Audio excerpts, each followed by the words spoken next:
Kay, can I put you on the spot and ask you if you would like to start your reflections on who am I? Wow. I think I boxed myself into not being able to decline here because I have another commitment about 10:15. Gosh, I don't know. Where my consciousness wants to go, my being wants to go, is to reflect actually on the near-death experience, the first one I had as a very young child. Like Libby, I was raised in a liberal Protestant Presbyterian tradition, and so I did have some sense of God at the time that this happened, and had what I learned as a young adult was a classic encounter with the divine, the near-death experience of going through a tunnel of light as I was drowning in our town lake, and realizing afterwards I was here for a purpose. So I am a part of divine being that's here for my particular soul purpose. I can say that about who I am, and a being that has been blessed by having that early awareness that there's meaning to life, and that even though if I didn't know what my purpose was at 10 years old when this happened to me, but I knew I was here for a purpose. So I've probably, like everyone on the call, I've had my own divinely guided out-of-body experiences. So I know I'm not a body. I also am a Buddhist practitioner and meditator, and that tradition is very illuminating around the little s and the big S that Andrew talked about. So I don't want to get too esoteric here, because I feel like really at core I am the part of the divine spark. And I'm here to ignite other divine sparks, and then in turn be ignited by others. Thank you, people Kay. on this call. Thank you. That's beautiful. Thank you. Thank you, Andrew. Great question. Okay. Libby, since you also have to leave, I want to offer you the chance to for your answer. I'm going to unmute you. Well, this is such a profound question. It actually makes me feel quite emotional thinking about it. I don't know where that comes from. But I guess, you know, when I was growing up in Indiana, my life was very shallow and superficial and just didn't think about those things that much. And as an adult and getting involved in our, what you might call peace work or relationship building activities, I find that life is much more profound than I ever could have imagined. And I think where I feel a little of what Andrew's talking about and about the light within and everything, maybe I would say has to do with feeling a soul connection with people that I never imagined that I would feel. And in our work, you know, we've met people from the Soviet Union during the Cold War, and we've worked with Africans, and we've worked with people that I felt were more primitive than I am. And there's always this amazing feeling of soul connection, like we are one. I don't know, that's all I can really say. That's sort of how I experience it.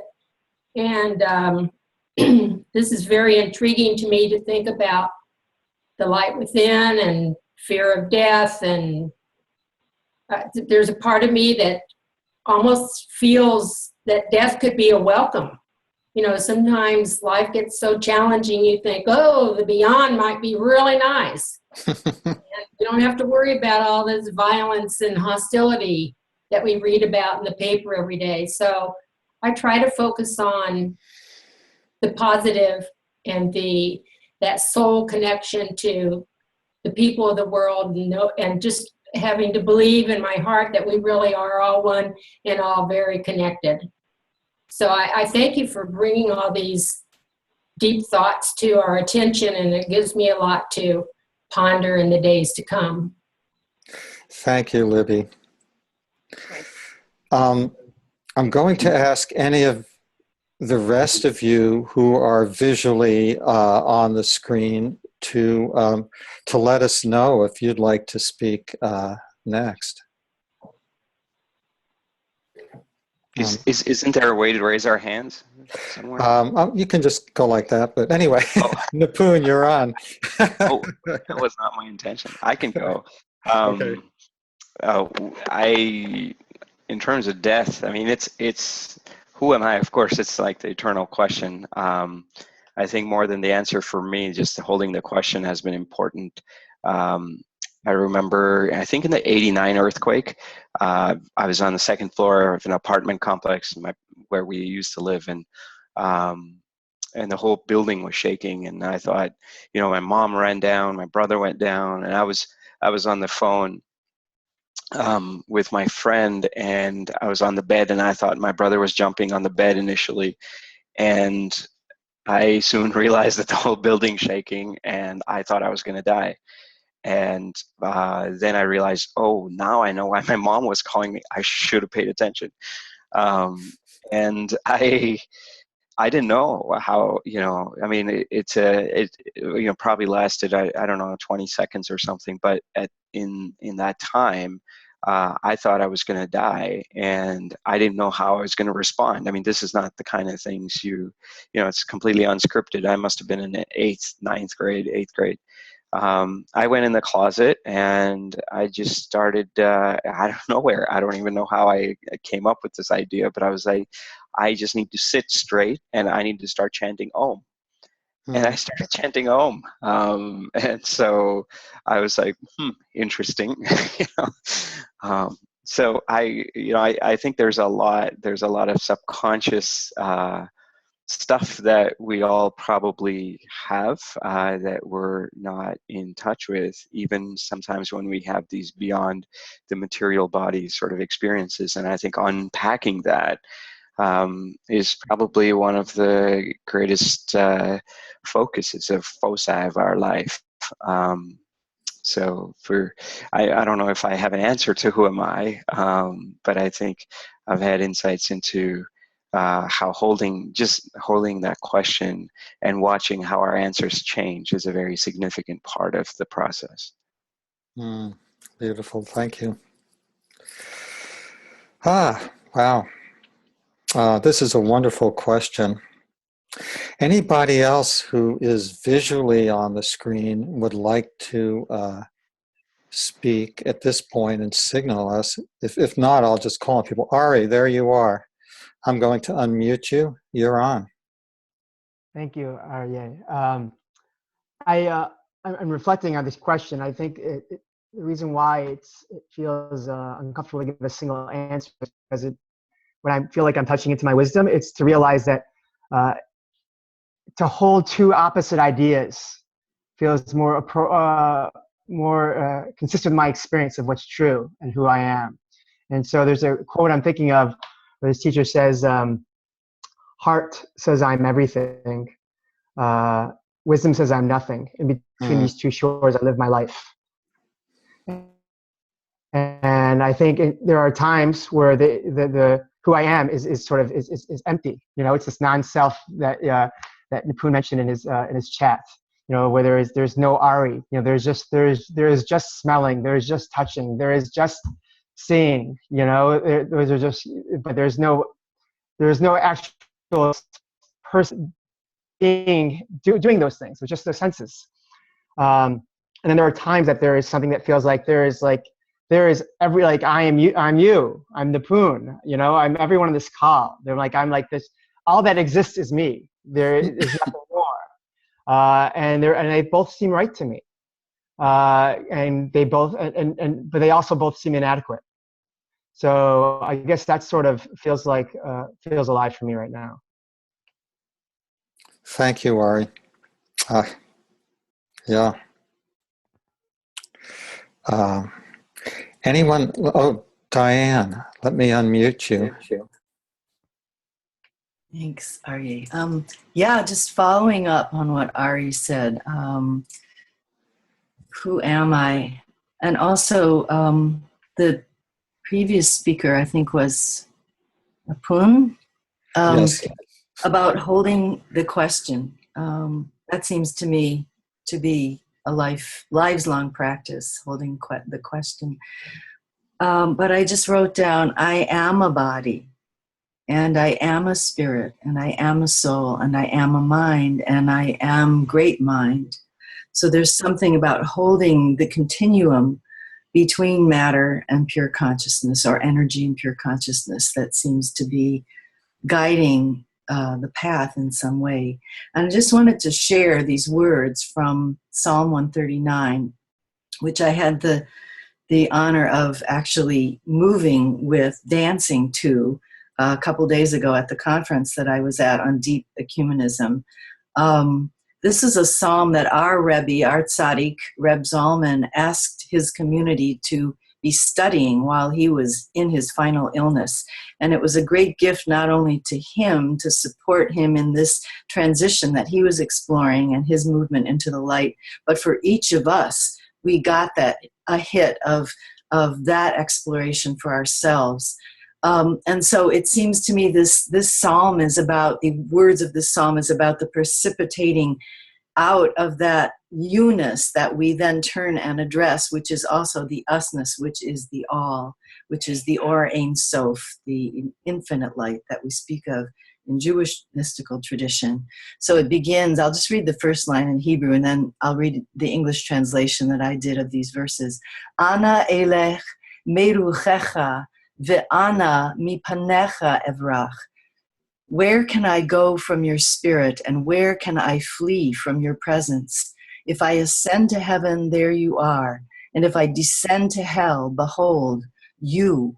Were I to rise on wings of dawn, if I dwelt beyond the sea, there also your hand would guide me, your right hand would grasp me. If I would say, surely darkness will enshadow me, then night would become as light around me. Even darkness will not darken you, and night shines like the day. Darkness and light are the same. So this place where we practice dual non-dual, dual non-dual, dual non-dual. Thank you, Diane. Wow.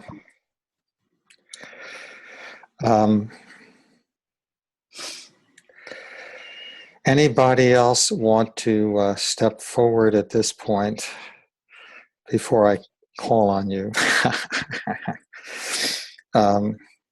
Okay, I'm going to call on somebody. Jamie, how about you? Who are you?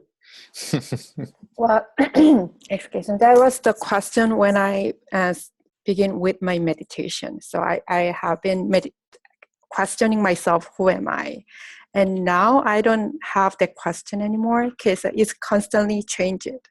As my conscious mind is deeper, then I'm I don't need to question it anymore because it is, who am I is not, I don't know how to explain this, but it's kind of constantly changing. So as I understand that my body, my physical body is a container of my spirit. So as I understand at that point, then I don't have that answer anymore, the question anymore. And about the death, I don't mind I have no fear on my death, but for some reason I'm afraid of lost someone, like my parents or my siblings or my friends. So that fear is bothers me and question me that where the fear of death comes from. So yeah, that is my question at this moment, why I don't afraid of my dying or my death, but why I'm afraid of lost someone. So yeah. Thank you, Jamie. Mhm. I just want to check in with someone. Someone has a 415 phone number. Who is that? Came in I late. think Who? Oh, this is this Barbara? this is Barbara. Hi, Barbara. Yeah. Welcome. We're each taking a couple minutes to reflect on the question, who am I? On the deepest way, is what you may have heard. So I'll call on you later. Hey, as I Yeah. open to the vastness. Yes. Okay. Okay. In the meantime, Bill, how about you? This is a difficult one. I do wonder what my role is and what I'm here in the world for. This is a question I ponder a lot. I have had some moments in a group singing or meditative setting of feeling temporarily part of a whole or disconnected from the physical, but it's very fleeting, and I feel more of the closeness when I'm able to do for others, and it's hard to find any other words for this, so I'm going to leave it at that. Thank you, Bill.